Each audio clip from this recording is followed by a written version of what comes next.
Il obligerait au moins la société française, qui s'est longtemps définie comme toutes les sociétés occidentales, comme une société industrielle fonctionnant sur une stricte division entre travail et temps libre et organisant l'ensemble de son système social et de sa protection sociale autour du salariat et du travail salarié, à repenser ces subdivisions, à se demander si elles sont encore actuelles pour la société du début du XXIe siècle.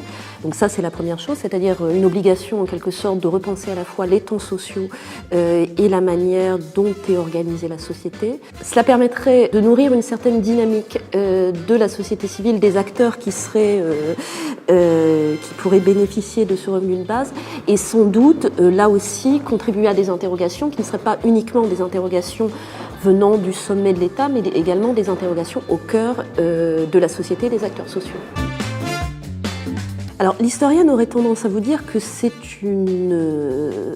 idée, elle est présente en fait depuis très longtemps. Déjà, pour ne remonter qu'à quelques décennies, Jean Fourastier, le célèbre inventeur de l'expression « les 30 glorieuses », imaginait dans un livre intitulé « Les 40 000 heures » une société où on travaillerait 35 ans, 30 heures par semaine. Donc il y a depuis longtemps cette idée qu'on va, grâce à la mécanisation, qui là aussi est un processus qui remonte pour finir au XIXe siècle, vers une société du moindre travail. C'est difficile pour une historienne de faire des prospectives ou d'évaluer l'avenir. J'ai envie de dire, dans les conditions actuelles de la société, probablement pas.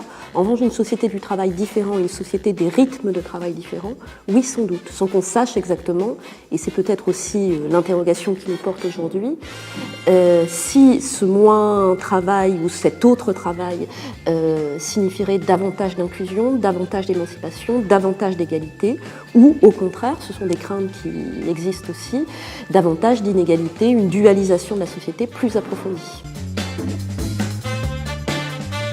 Elle rompt évidemment avec un certain nombre d'idées classiques de la gauche.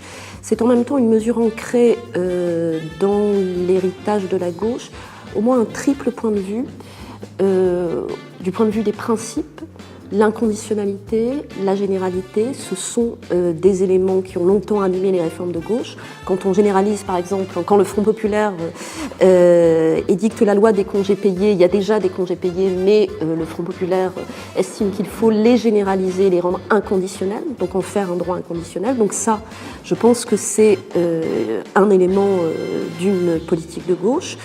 C'est aussi de gauche de penser que les individus sont capables de se saisir d'une mesure dans le sens de l'émancipation et donc de miser sur les individus et sur ce qu'ils feront des réformes sociales qu'on leur propose. Ça, je pense que c'est aussi quelque chose qui est profondément ancré à gauche. Je pense que c'est aussi de gauche de miser sur l'idée de réformes qui ne soient pas seulement des réformes, si on veut vraiment donner tout son sens à ce terme, des réformes qui soient impulsées directement par l'État et qui en quelque sorte soient purement verticales, mais l'idée qu'en lançant une mesure, vous permettez, là encore, à la société et aux acteurs de s'en inspirer et de porter cette mesure beaucoup plus loin que ce qu'on pensait. Après tout, c'est ce que disait Jaurès en 1910 quand on a voté la première loi sur les retraites ouvrières et paysannes, la première loi sur les retraites de l'histoire. Il disait, cette réforme, certes, elle est encore toute timide, elle est encore toute petite, mais vous verrez qu'elle enclenche un processus qui est à même de transformer profondément la société. Et il n'avait pas tort, puisque plusieurs décennies plus tard, c'est l'État-providence qui le sait. Donc je pense que miser sur la dynamique des sociétés et sur le fait qu'une réforme, c'est pas simplement quelque chose une décision qu'on prend, mais c'est quelque chose qui met en branle l'ensemble de la société, ça, c'est quelque chose qui est profondément de gauche.